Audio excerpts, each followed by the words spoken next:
Hola, hola, el placer de saludarlos. Bienvenidos a una nueva edición de Bien de Abajo. En esta oportunidad tenemos el placer y el honor de entrevistar a Aníbal Pachano. Aníbal, ¿cómo estás? ¿Qué tal?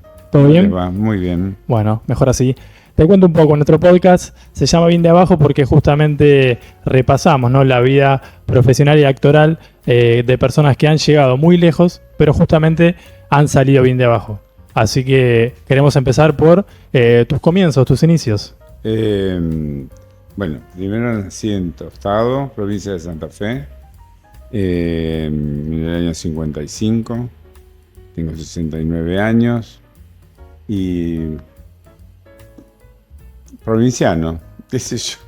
Tenemos el dato. Provinciano, No sé qué más contarte. Tenemos el dato que arrancaste antes de ser conocido, ¿no? En la televisión, en el medio actoral, por así decir, sos arquitecto.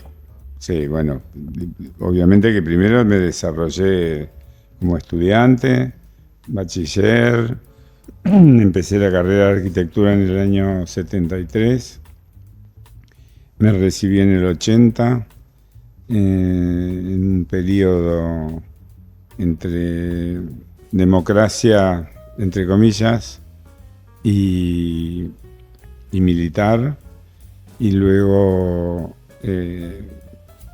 pasaron unos 3, 4 años hasta que en el año 84 armo un grupo que se llamó Bottom Tap, que tiene que ver con un trabajo de music hall, que es una mezcla de distintas disciplinas, y se generó una empresa teatral icónica, única, irrepetible, y que eso, digamos, fue como consecuencia de todo lo que venía haciendo yo como en esta carrera profesional de arquitecto, que obviamente en esas épocas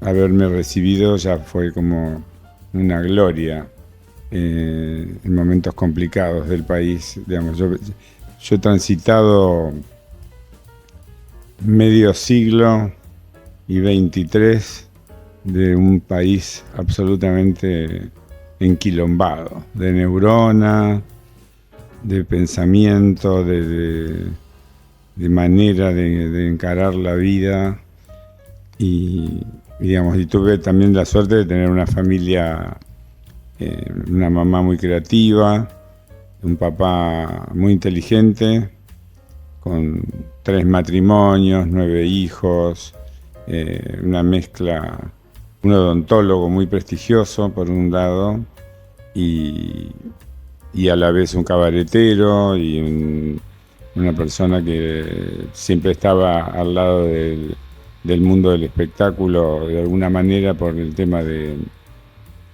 en que estábamos trabajando, digamos, como que mi viejo empezó su carrera y con todos los honores, se dedicaba a la política, era muy amigo de Frondizi. De hecho él participa en el gobierno de Frondizi, un gobierno desarrollista y progresista, mucho más de todos los que hablan y se llenan la boca de hablar pavada tras pavada de la política.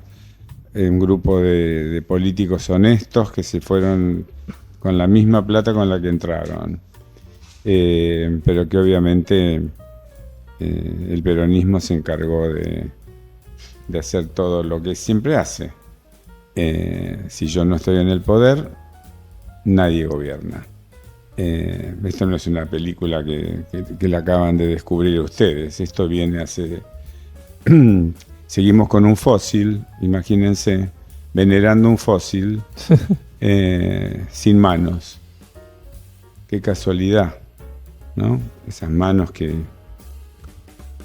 contenían unas huellas digitales para abrir cajas de seguridad. Entonces, digamos, y venía también de enterarme, digamos, siendo chico, un poco cómo se jugaba esta cosa de la política, que tenía que ver con que, bueno, mi viejo fue jefe de policía de la provincia de Santa Fe, en los años 60 hasta el 60 y te diría, no sé, 60 y pico, hasta que estuvo Frondizi. Y nos tuvimos que ir, amenazados, porque mi viejo, lo que hoy sucede en Rosario, sucedía exactamente igual. Tratantes de blanca, droga. Y cuando hablo de tratantes de blanca tiene que ver con la venta y los secuestros de niños y niñas. Y creo que eso me empezó a dar como una visión de muy chiquito de que había cosas que funcionaban de una manera muy distinta a la que uno se imaginaba. Claro. Y yo digo que tuve la suerte en alguna medida de haber participado, haber escuchado, haber visto, haber acompañado a mi viejo. Y la persona que lo cuidaba a mi viejo era el papá de Daddy Breva, junto a otro equipo de gente de la policía provincial y federal. Y obviamente que se llegó a un nudo, como se llama, el nudo de Guante Blanco, que todavía, viste, que cuesta ahora encontrar quién es el de Guante Blanco. Tal cual. Sí. Recién mencionabas todo el paso de tu viejo por la política. Ahora lo que yo te quiero preguntar es, ¿a vos nunca te interesó, no te interesó incursionar en el mundo de la política, meterte de lleno y demás, o es un mundo que No, querés yo evitar? no paro de hablar de política, eso es una cosa que la llevo innata. No tengo ganas de pertenecer a estos circos, de estos camaleones siniestros que están a la vista. Un congreso lleno de panqueques que se acomodan con la manito cortita y se hacen pagar 7 palos mientras la gente no tiene para comer. Y después traban todo. Así hace el peronismo. Mi viejo venía del Partido Radical. A mí no me asombra nada lo que está haciendo Lustó. Primero que es un infiltrado. Sí. Pero, Porque no es un radical de cepa. Claro, sí. Básicamente. Básicamente no es un radical de cepa. Entonces me parece como que este juego de trabar y trabar y trabar es un grave problema para ustedes, que son los jóvenes. Estos transeros, que eso es esa Cámara de Diputados, qué casualidad que se estigmatiza a cuanta persona circula por la calle, o artista, o gente común, acusándola de situaciones, y un señor que acaba de comprobarse que violó, violó. Espinosa está divino, y ninguna de las mujeres digamos, que se encarga de las áreas de la defensa de la mujer, de la no cosificación, de la situación que tiene que ver con los femicidios y demás, solamente se ocupan de los casos que le corresponden a ellos. No se ocuparon mucho del chiquito Lucio, ¿no? Con 2 mamás que pertenecen al grupo LGTB, sí. Que lo asesinaron, lo violaron, lo vejaron, lo quebraron. La jueza es socia de esa situación, que debería estar pero en su casa, o presa, porque tuvo, digamos, un montón, digamos, marco estos casos que tienen que ver con algo que está pasando ahora, y obviamente que más allá del pensamiento que cada uno de ustedes tenga, el mundo está en un mundo de cambio, para bien o para mal, pero es de cambio. Sí. Ya está. Digamos, ¿qué nos quieren explicar a partir de este momento? ¿Que todo lo que hicieron estuvo divino? No. Es una cagada tras otra. Es un robo tras otro. Y así estamos. Y así están. Y lo mismo pasa con la universidad. En la universidad, que uno tiene que ir a estudiar, como lo tuve que hacer yo y tal vez ustedes. Sí. Mi viejo me dio un consejo ya desde muy chiquito, desde que, digamos, me empecé a preguntar determinadas cosas que sucedían en el país y demás. Yo viví, viste, la caída de Frondizi, la caída de Ilía, la subida de Onganía, Cámpora, Estela Martínez de Perón, la junta militar que era de los mismos peronistas, nada más que ahora se autoadjudicaban claro, ser bueno. presidentes de la nación y compañía, la llegada de la democracia, la caída de Alfonsín, la llegada de Menem, o sea que a mí no me lo van a contar ni me lo van a explicar, lo viví con mi bolsillo y con mi trabajo. Yo trabajo desde los 12 años y me siento absolutamente orgulloso. Y una de estas idiotas típicas del feminismo, una vez me preguntaron por qué mis viejos me habían obligado a trabajar. No, a mí no me obligó nadie a trabajar.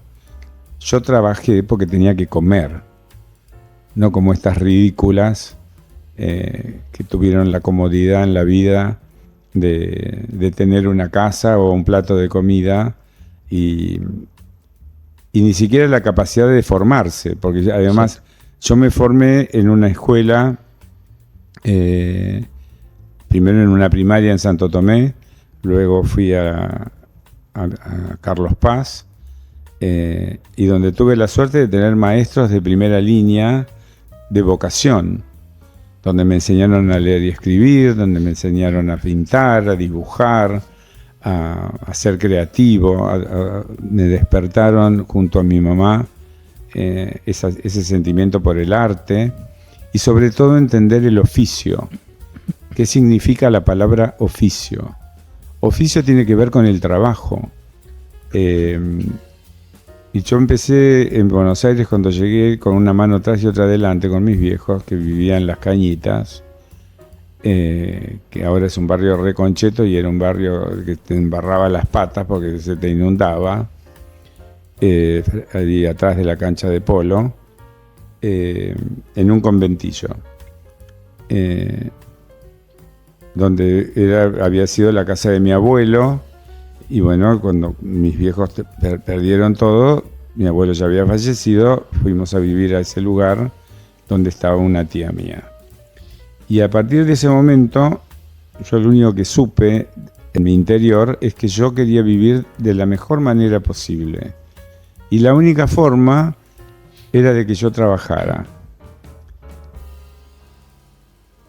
Y a mí nadie me obligó. Por eso hice la referencia de estas ridículas. Claro. Y estas que defienden la infancia. ¿Por qué crees que se le da tanta relevancia a ellas? Y porque viste que son como esta mezcla de actrices con no sé qué, con Musetti y de Mimí, que solamente defienden a las amiguitas. No defendieron al papá de Lucio. Por eso lo marco. Sí, y viste que aparecen en distintas situaciones.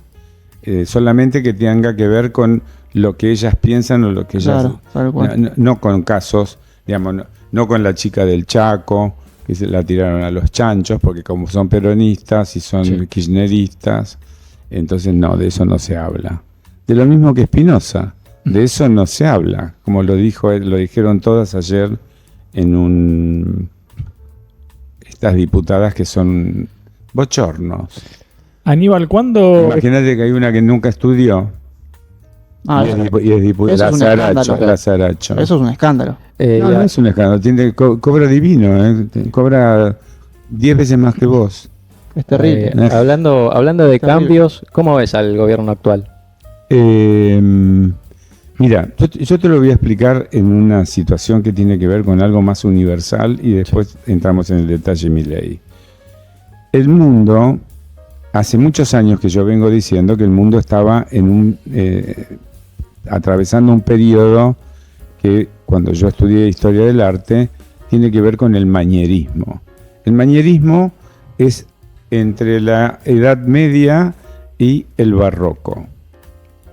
Hay una transición en el pasaje de un estadio al otro de la historia. El mejor representante es Miguel Ángel. Y esto lo aprendí en la arquitectura, obviously.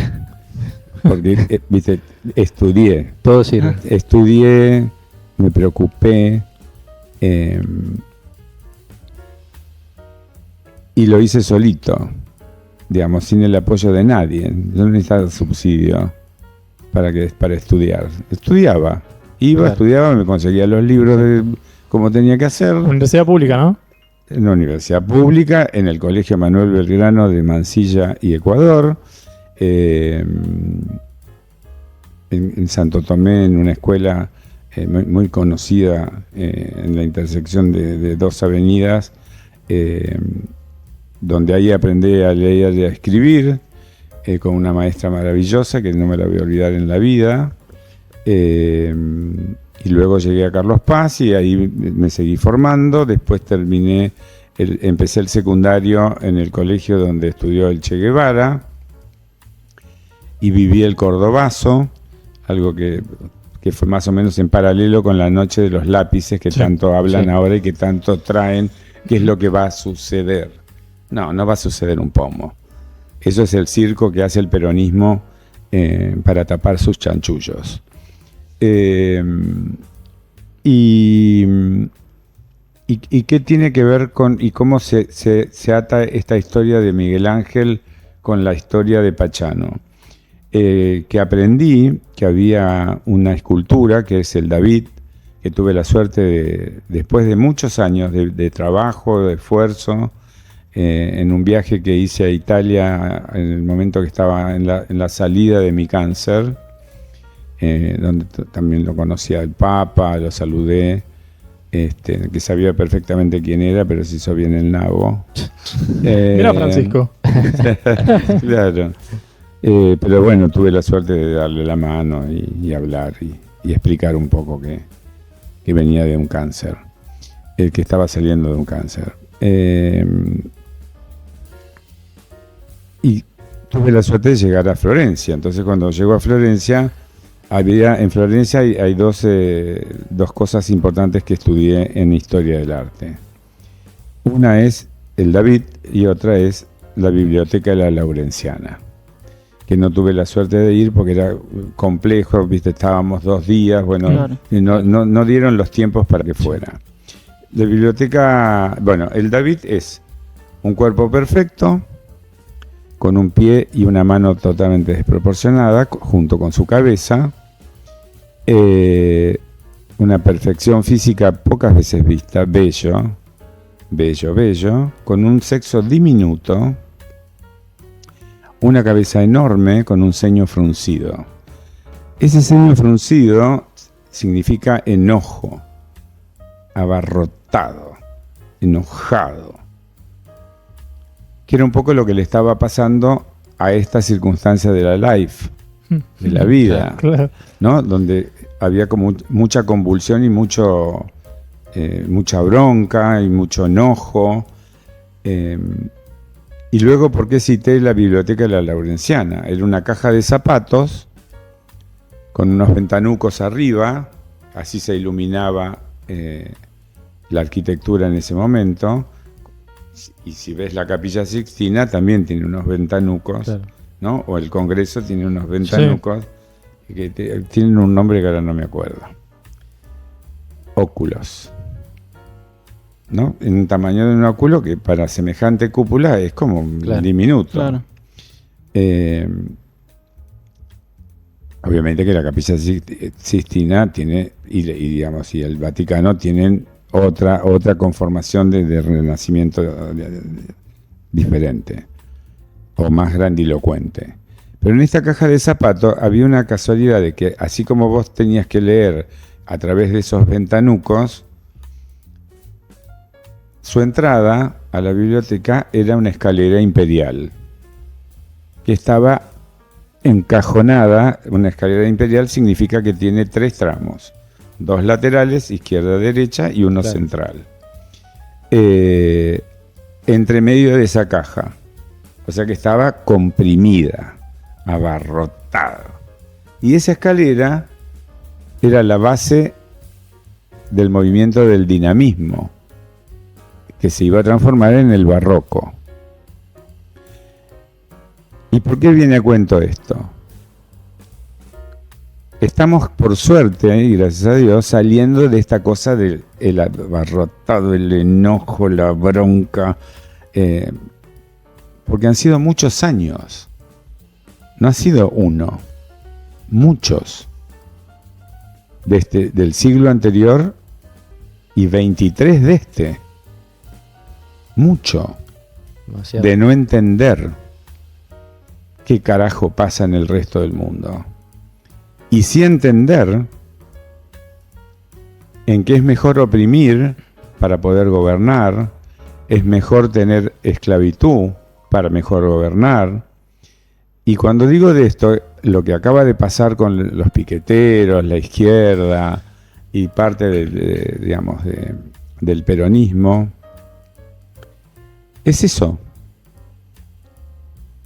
Yo te obligo, para ganar plata sucia, porque es plata sucia, porque es plata que el Estado entrega para ayudar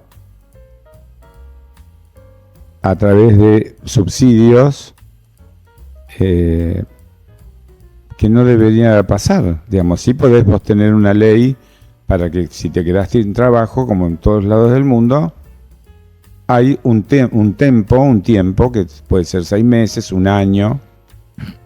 Una asistencia. Una asistencia. Sí.